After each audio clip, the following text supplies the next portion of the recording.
안녕하세요. 오늘 강의를 맡은 토지주택박물관 이형호입니다.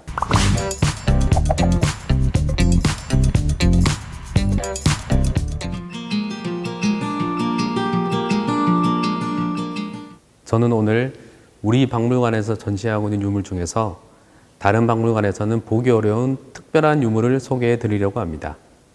바로 통일신라시대 대형기와와 고구려 기와입니다. 이 기와들이 왜 특별한지 알기 위해서는 먼저 우리나라 전통기와에 대해서 살펴볼 필요가 있을 것 같습니다. 아시다시피 기와는 점토를 불에 구워 만든 지붕 마감 재료입니다. 눈과 빗물이 스며들지 않도록 하여 지붕 밑에 있는 목재의 부식을 방지하고 건물의 경관과 위세를 돋보이게 하는 용도로 사용되었습니다. 기와는 화재에 강하고 쉽게 마모되지도 않을 뿐더러 지붕 전체를 덮기 위해서 일시에 많은 양이 사용되기 때문에 건물지 유적을 발굴하면 가장 많이 출토되는 유물이기도 합니다. 이렇게 발굴된 기와들은 건물지가 어느 시기에 어떤 용도로 쓰였는가를 규명하는 데 중요한 역할을 하곤 합니다. 기와는 형태와 사용처에 따라 평기와, 막새, 석가래기와, 마루기와, 특수기와로 구분되고 이를 세분하면 20여 종이 넘습니다. 이 중에서 형태적으로 명확히 구분되고 박물관에서 흔히 확인할 수 있는 기와는 평기와인 암기와와 수기와, 그리고 암막새와 수막새입니다. 한옥의 지붕은 먼저 암기와가 깔리고 암기와와 암기와가 맞닿는 이음새를 수기와로 막는 형태로 만들어집니다.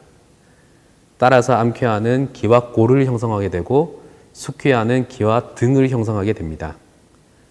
발굴 조사에서 가장 쉽게 확인되는 기와도 단연 수기와와 암기와입니다. 그리고 암기와와 수기와가 놓이는 줄 가장 아래에는 그 끝을 마감하는 막새가 있습니다. 암기와를 막으면 암막새, 수기와를 막으면 수막새라고 부릅니다. 막새는 사람들의 눈에 잘 띄는 지붕 처마 끝에 위치하기 때문에 다양한 무늬가 새겨지는 대표적인 무늬기와입니다. 국가별 시기별로 막새 무늬의 차이가 있어서 발굴 조사에서 무늬가 있는 막새가 확인되면 유적을 누가 언제 사용하였는지 알려주는 중요한 단서가 됩니다. 이 외에도 용마루 양쪽 끝에 배치되는 치미는 삼국시대 대표적인 장식기와로서 그 크기도 대형이고 형태도 매우 특이한데요. 건물의 위험을 드러내고 애군을 막아주는 벽사의 역할을 하였을 것으로 추정합니다. 신라시대 경주 황룡사터에서 출토된 치미는 180cm가 넘는다고 하니 그 치미가 쓰였던 황룡사의 규모와 위용이 얼마나 대단했을지 짐작할 수 있습니다.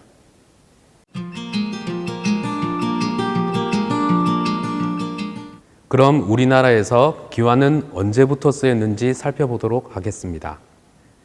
우리나라에서 기와와 관련된 가장 오래된 문헌 기록은 삼국시대 신라에서 확인됩니다. 삼국사기에는 신라 제6대 왕인 지마 이사금 제위 11년조에 여름 4월에 큰 바람이 동에서 불어와 나무가 꺾어지고 기와가 날렸다는 기사가 확인되므로 적어도 기원 후 122년에는 기와가 사용되었다고 추정할 수 있습니다. 또한 중국 사서인 구당서에는 고구려는 대부분 볕단으로 지붕을 얹었으나 사찰과 신묘, 왕궁, 관청은 기와를 사용하였다는 기록도 있습니다. 이 기록을 통해서 삼국시대에는 기와가 국가와 관련된 중요한 건축물에 사용되었음을 알 수 있습니다. 따라서 문화재 지표조사에서 삼국시대 기와가 확인된다면 그곳은 국가적으로 중요한 건물이 발굴될 가능성이 높을 겁니다. 이렇게 기와는 그 존재만으로 유적의 시기와 성격을 알려주는 데 중요한 역할을 합니다. 현재 전해지는 전통기와 제조법은 와통을 이용하는 방식입니다. 와통은 기와 제작에 사용되는 특이한 도구입니다. 기와는 모양과 크기가 일정해야 하는데 토기처럼 물레를 사용해서는 일정한 규격을 유지하기가 쉽지 않습니다. 어떤 형태로든 형틀을 사용해서 제작하는 것이 여러모로 유리했고, 기와를 제작하기 위해 사용된 원통형 나무 형틀을 와통이라고 부릅니다. 암기와와 수퀴와는 기와 모양에 맞춘 각기 다른 와통이 존재합니다. 기와 제작은 와통에 점토판을 붙여서 원통형 생화를 만든 후에 이것을 분할하는 방식으로 제작되는데, 암기와는 원통형 생화를 4분의 1로 분할하고 수퀴와는 원통형 생화를 만들어서 2분의 1로 분할합니다. 이렇게 분할하면 암기와는 상대적으로 곡률이 적고 수퀴와는 곡률이 커지게 됩니다. 암기와는 빗물을 효과적으로 흘려버릴 정도의 완만한 곡률이 형성되고, 수퀴와는 암기와에 안정적으로 결합될 정도의 충분한 곡률을 가지게 됩니다. 실제로 발굴 조사에서 출토되는 기와들도 기와의 곡률에 따라서 암기와와 수퀴와를 구별하게 됩니다.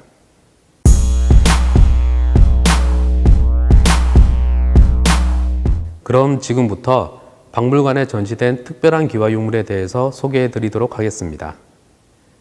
우리 박물관에서는 1998년부터 10년에 걸쳐서 경기도에 있는 남한산성 행궁지를 발굴하였는데, 행궁지 지하에서 통일신라 시대 대형 건물지와 대형 기와들이 발굴되었습니다. 여기서 확인된 통일신라 대형 기와들은 이제까지 우리나라에서 확인된 그 어떤 기와보다 거대했기 때문에 세계 최대 기와로 언론에 널리 보도되었습니다. 보통 조선시대 암기와의 무게가 4kg 남짓인데, 이 통일신라 대형 기와는 20kg에 가까웠습니다. 이후 우리 박물관은 현재 전해지고 있는 고유의 전통기와 제작 기법을 이용하여 대형 기와를 재현해 보고자 했습니다. 지금은 돌아가신 국가무형문화재 제화장 한형준옹과 당시 제화장 전수자였던 김창대님의 도움을 받아 이 대형 기와를 실제로 제작해 봤습니다. 지금부터 소개해 드릴 자료는 대형 앙케아를 제작하는 과정을 사진으로 기록한 것입니다. 기와 제작 방법을 과정별로 설명함과 동시에 제작 단계별로 유물에 남겨지는 제작 흔적도 함께 설명해 드리도록 하겠습니다. 기와 제작은 기와에 사용될 좋은 흙을 채취하는 것에서 시작됩니다.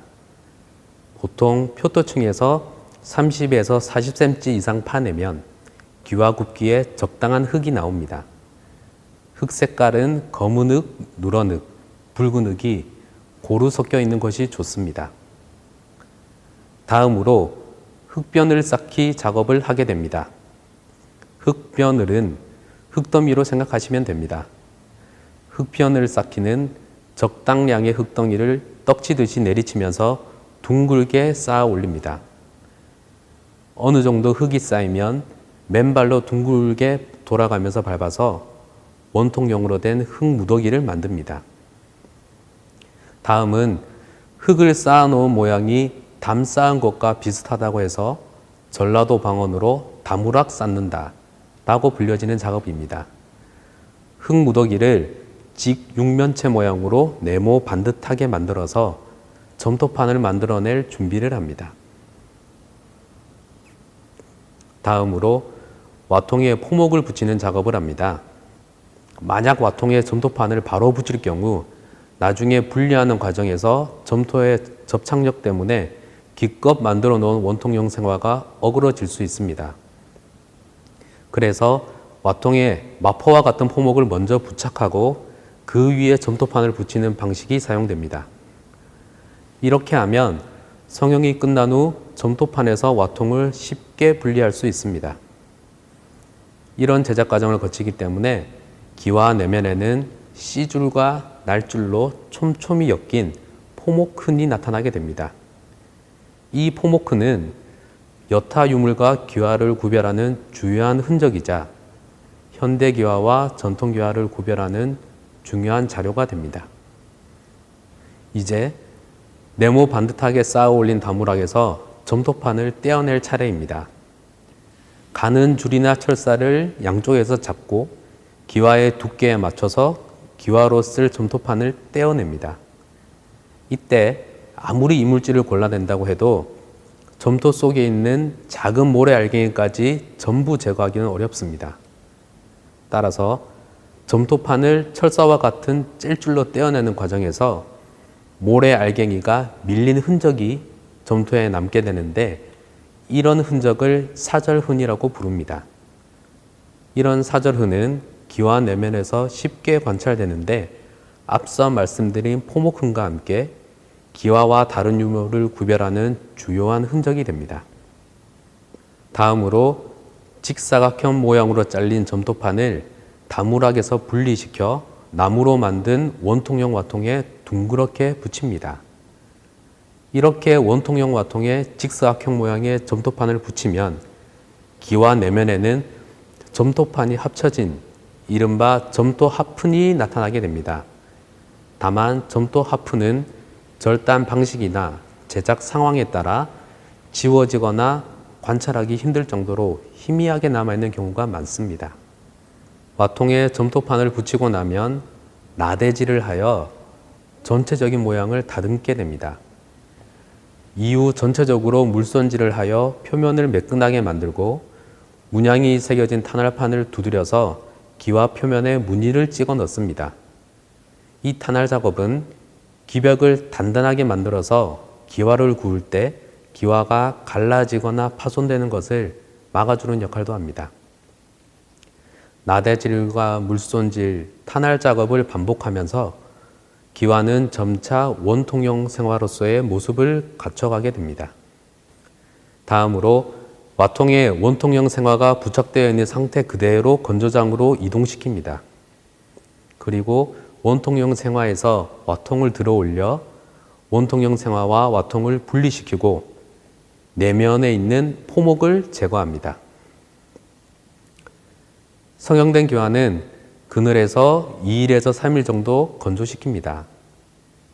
이후 손으로 타격하여 암퀴화는 4등분하고 숙퀴화는 2등분합니다. 마지막 단계는 기와를 가마에서 굽는 작업입니다. 건조된 기와를 가마 내에 차곡차곡 적재합니다. 기와를 굽는 소송 과정은 말림불, 피움불, 초불, 중불, 대불, 마금불, 흙물 덮기, 요출로 진행됩니다. 이후 가마에서 기와를 꺼내고 나면 기와 제작 과정이 모두 마무리되게 됩니다.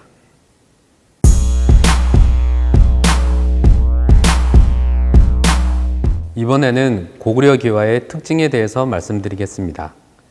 원통 와통을 사용하는 기와 제조 방식은 원래 신라에서 사용되던 방식이었습니다. 하지만 삼국시대 다른 나라들이 이런 방법으로만 기와를 만들었던 것은 아닙니다. 박물관에 전시되어 있는 연천 호로고루 기와를 소개해드리면서 고구려 기와를 만드는 방식도 함께 살펴보도록 하겠습니다. 90년대 이후 남한 지역에도 꽤 많은 고구려 시대 유적들이 존재한다는 것이 알려지게 되었습니다. 하지만 삼국시대 기와는 위계가 높은 건물에만 사용되었기 때문에 고구려의 최전선에 해당하는 남한 지역에 기와가 사용되는 위계 높은 고구려 유적이 얼마 되지 않았으리라 추측할 수 있습니다. 실제로 남한 지역 고구려 유적에서 고구려 기와가 발굴된 곳은 매우 드물어서 한강 유역에서는 아차산 홍련봉 보루, 임진간 유역에서는 연천 호로고루 정도입니다. 우리 박물관은 2000년부터 2012년까지 4차에 걸쳐서 연천 호로고루 유적을 발굴조사하였습니다. 이 발굴조사를 통해서 다양한 고구려 시대 유물들이 다수 확인되었는데 특히 그동안 남한 지역에서는 쉽게 볼 수 없었던 고구려 기와들이 다량으로 수습되고 심도 있게 분석된 것은 삼국시대 기와 연구의 중요한 성과였습니다. 고구려 기와는 앞서 말씀드린 통일신라 기와와는 제작 기법상 분명한 차이가 있었습니다. 가장 확연한 차이는 암퀴화를 만드는 와통이 서로 달랐다는 것입니다. 신라는 통나무의 속을 파내서 만든 원통 와통을 사용하였는데 반해 고구려는 2에서 3cm 정도의 길다란 각재를 원통용으로 연결한 모골화통을 사용하였습니다. 따라서 신라기와의 내면은 요철이 없는데 반해 고구려기와의 내면은 2에서 3cm 간격으로 울퉁불퉁한 요철이 생기게 된 것입니다. 백제도 모골화통을 사용하였는데 백제기와 내면을 살펴보면 모골의 폭이 고구려의 그것보다 2배 정도 넓고 요철도 깊지 않아서 고구려 기와와는 쉽게 구분할 수 있습니다. 뿐만 아니라 고구려 기와는 와통에 점토판을 붙이지 않고 점토띠를 둘러서 붙였습니다. 그렇기 때문에 고구려 기와 내면에는 횡 방향의 점토띠 흔히 발견되고 횡 방향으로 깨진 기와가 쉽게 발견됩니다. 고구려 기와가 여타의 기와와 구별되는 또 하나의 특징은 붉은 계통의 색조입니다. 삼국시대부터 조선시대를 통틀어서 붉은색 기와를 사용한 전통은 고구려가 유일합니다. 기와가 붉은색을 띠는 것은 가마에서 기와를 소성할 때 구멍을 막지 않고 산소를 지속적으로 공급했기 때문입니다. 만약 구멍을 막아서 가마 내의 산소를 모두 소진시켰다면 기와는 우리가 흔히 보는 회백색 색조를 띠게 되었을 것입니다. 고구려 기와는 기본기와 막새, 치미에 이르기까지 모두 붉은색이어서 여타의 기와와 쉽게 구분됩니다. 다만 고구려 기와가 아닌 경우에도 가마의 소성 환경에 따라서 붉은색 기와가 우연히 제작될 수도 있습니다. 이럴 때 고구려 기와의 특징이 모골화통과 점토띠 제작이라는 것도 알고 있는 사람이라면 이런 흔적이 기와 내면에 나타나는지 살펴보게 될 것입니다. 이처럼 유물을 살펴볼 때 어느 한 가지 특성에 얽매이지 않고 다양한 속성을 결합해서 관찰할 수 있다면 유물에 대해서 매우 정확한 정보를 얻을 수 있을 것입니다. 이상으로 삼국시대 기와에 대한 설명을 마치도록 하겠습니다. 영상을 보시고 박물관에 전시된 전통기와들을 다시 한번 살펴보시길 권해드립니다. 아마도 이전에는 보이지 않았던 유물의 속성들이 보이고 색다른 재미를 느끼실 수 있을 것입니다. 그리고 이 전시실에 가시면 지금은 무형문화재 재화장이 되신 김창대님의 기와 제작 도구가 전시되어 있으니 함께 관람하시면 더욱 유익하실 것 같습니다. 감사합니다.